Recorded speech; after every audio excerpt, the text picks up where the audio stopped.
शाबाश अरशद नदीम, शाबाश। ओलंपिक्स में तमगा तो न जीता, लेकिन अरशद नदीम ने पूरी कौम के दिल जीत लिए। किसी सपोर्ट के बगैर भरपूर मेहनत, लगन और अपने बलबूते पर फाइनल राउंड में पहुंचे पाकिस्तानी एथलीट अरशद नदीम ने जेवलिन थ्रो इवेंट में 5वीं पोजीशन हासिल की। तमगे की उम्मीद लगाए पूरी कौम टिकटिकी बांधे स्क्रीन पर मुकाबला देखती रही। मां मुसल्ले पर बैठी बेटे की कामयाबी के लिए दुआ करती रही। जियो न्यूज़ भी कहेगा better luck next time Arshad Nadeem.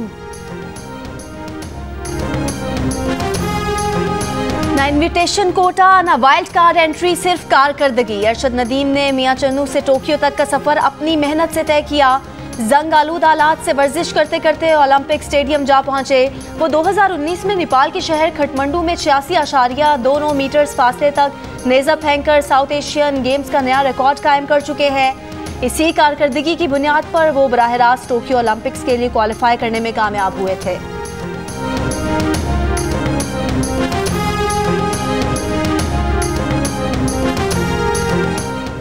Tokyo Olympics में पाकिस्तान के 10 खिलाड़ियों ने मुकाबलों में हिस्सा लिया। कोई भी एथलीट मेडल ना जीत सका। सहूलतों के फुकदान के बावजूद अरशद नदीम और वेट लिफ्टर तलहा तालिब की शानदार कारकर्दगी याद रखी जाएगी।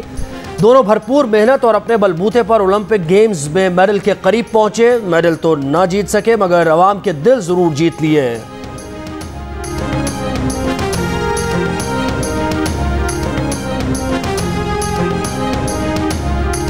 एनसीओसी का 9 अगस्त से कराची में लॉकडाउन खत्म करने का फैसला। वजीर आला सिंध की मेज़बानी में एनसीओसी के इजलास में बताया गया कि कराची में कोरोना केसेस की शरह में 3% कमी आई, शरह 21% हो गई। मुल्क में कोरोना के डेल्टा वेरिएंट की लहर कराची में ज़्यादा है। कराची में अमवात की शरह में भी इजाफा हुआ। शुरका को बताया गया कि आज़ाद जम्मू कश्मीर में कोरोना अरूज पर है, जहाँ शरह 26% है। वफाकी वज़ीर असद उमर, सूबाई वज़रा और दीगर हुकाम इजलास में शरीक।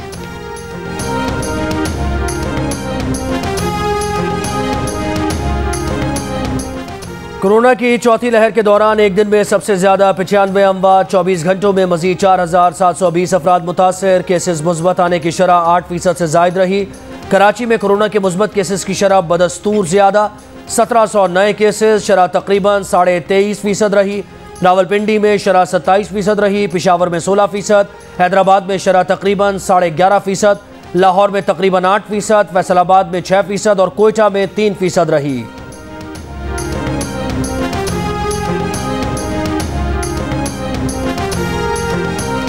अक़वाम मुत्तहिदा का कश्मीर मौक़िफ़ पर डटे रहना खुशाइंद है।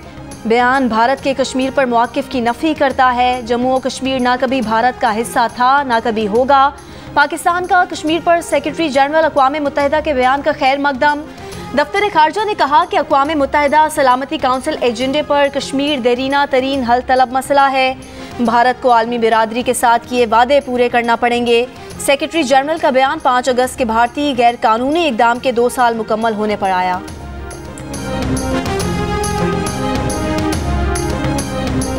अक़वाम मुत्तहिदा की सलामती काउंसिल की दासू दहशतगर्द हमले की शदीद मजम्मत। मुतासरा ख़ानदानों और हुकूमत पाकिस्तान से दिली हमदर्दी और अफसोस का इजहार।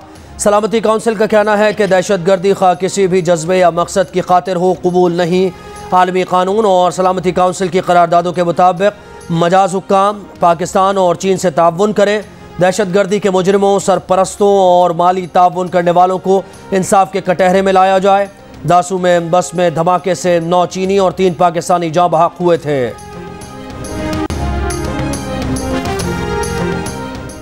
वजीर आला की मौजूदगी में नामजद सूबाई वजीर असद खोखर के बेटे की दावत वलीमा में कत्ल। सिक्योरिटी नुकाइस का जिम्मेदार कौन? पुलिस, स्पेशल ब्रांच और वजीर आला ऑफिस के सिक्योरिटी एहलकार एक दूसरे पर मलबा डालने लगे।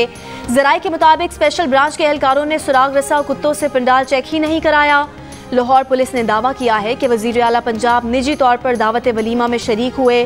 पुलिस को वजीर आला ऑफिस की जानिब से वजीर आला की आमद का सिर्फ 1 घंटे कबल बताया गया था। एसपी ने कहा कि तकरीब में 1500 से जायद मेहमान मौजूद थे। जल्दी में सबको चेक करना मुमकिन नहीं था। पुलिस को तकरीब में वॉक थ्रू गेट पहुंचाने का टाइम ही नहीं मिला।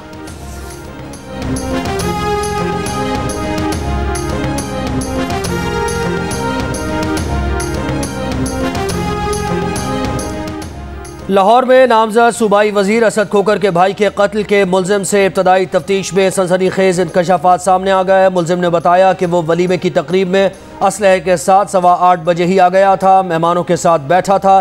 सिक्योरिटी एहलकारों ने चेक ही नहीं किया। असद खोखर और उनके भाई मुदस्सिर 2 मरतबा उसके पास से गुजरे।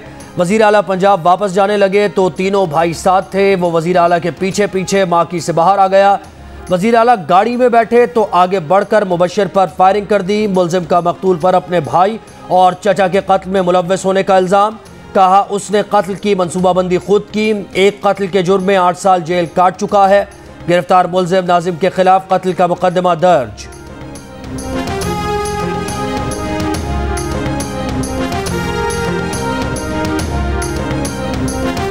वज़ीर आला उस्मान बुज़दार अपनी सिक्योरिटी में खामियों पर तशवीश में मुब्तला। लाहौर में तकरीब की नाक़िस सिक्योरिटी पर बरहमी का इजहार। वज़ीर आला की ज़ेर सदारत एपेक्स कमेटी के इजलास में सिक्योरिटी से मुतालिक असर-ए-नौ हिकमत अमली बनाने का फैसला। असद खोखर के भाई मुबश्शिर खोखर के कत्ल की भी मजम्मत। जिम्मेदारों के खिलाफ सख्त कार्रवाई का फैसला। इजलास में कोरोना पर काबू पाने के लिए मुश्तरका काविशें जारी रखने पर इत्तफाक।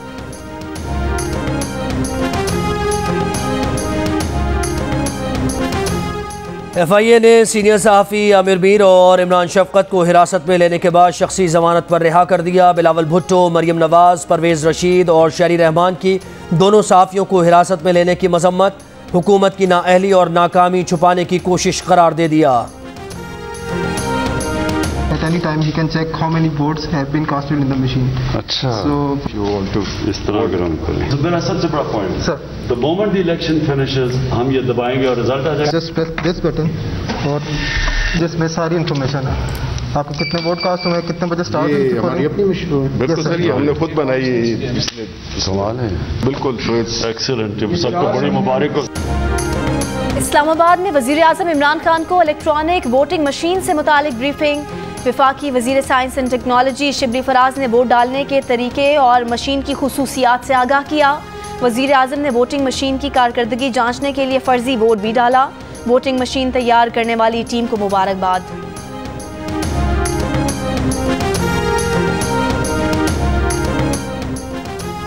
पाक सरजमीन पार्टी का पीपल्स पार्टी के खिलाफ सड़कों पर आने का ऐलान। सरबराह मुस्तफ़ा कमाल ने कहा, कराची को रॉ के तसल्लुत से इसलिए आज़ाद नहीं किया था कि शहर जरदारी को दिया जाए। सूबे को सिंधु देश नहीं बनाने देंगे। पीपल्स पार्टी हर वो काम कर रही है जिससे कराची और सूबा तबाह हो। आज सिंध में मौशी बदहाली उरूज पर है। कराची में कोरोना का अलग लॉकडाउन आता है। 10 मुहर्रमुल हराम के बाद कराची और सिंध की सड़कों पर एहतजाज करेंगे और फैसले कराएंगे।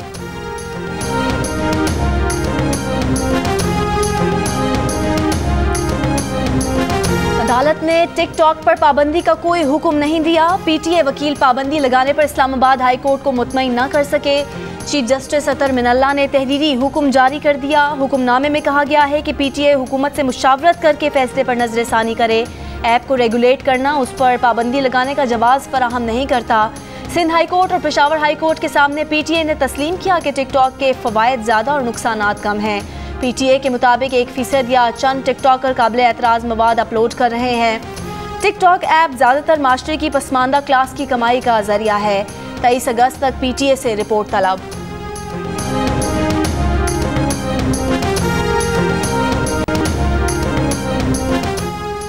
अफगान सूबे नमरोज़ के हेडक्वार्टर्स पर कंट्रोल के बाद मजीद अमरीकी असलहा और बख्तरबंद गाड़ियाँ तालिबान के हाथ लग गईं। ईरानी सरहद के करीब जुनूब मगरबी शहर ज़रंज में तालिबान का अमरीकी गाड़ियों पर गश्त। अफगान फोर्सेज एयरपोर्ट से भी निकल गईं।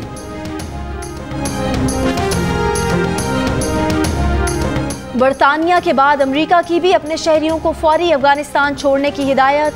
अमरीकी सिफारतखाने की टिकट के लिए कर्ज की भी पेशकश। तर्जुमान व्हाइट हाउस का कहना है कि अफगानिस्तान में तालिबान की कार्रवाइयाँ आलमी सतह पर कानूनी जवाब फराहम करने में मुअव्विन साबित नहीं होंगी। तालिबान को तशद्दुद खत्म करना होगा। अफगानिस्तान की बिगड़ती सूरत हाल के सबब बरतानवी हुकूमत ने अपने शहरियों को अफगानिस्तान छोड़ने की हिदायत कर दी। भारतीय क्रिकेट बोर्ड की धमकियां और तड़ियां काम न आई। साउथ अफ्रीकी cricketer Herschelle Gibbs Kashmir premier league में शिरकत के लिए मुजफ्फराबाद पहुंच गए। वो आज KPL में ओवरसीज वॉरियर्स की नुमाइंदगी करेंगे। हर्शल गिब्स ने एक बयान में कहा था कि इंग्लिश बोर्ड ने उन्हें बताया कि KPL खेलने की सूरत में उन्हें भारतीय वीज़ा नहीं मिलेगा। अगर KPL खेला तो भारत में किसी क्रिकेट इवेंट का हिस्सा नहीं बनाया जाएगा।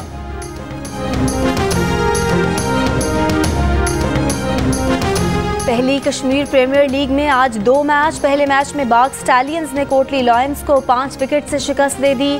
शाम 7:30 बजे दूसरे मैच में ओवरसीज वॉरियर्स का सामना मुजफ्फराबाद टाइगर्स से होगा। इवेंट के तमाम मैच जियो सुपर बराह रास्त नशर कर रहा है।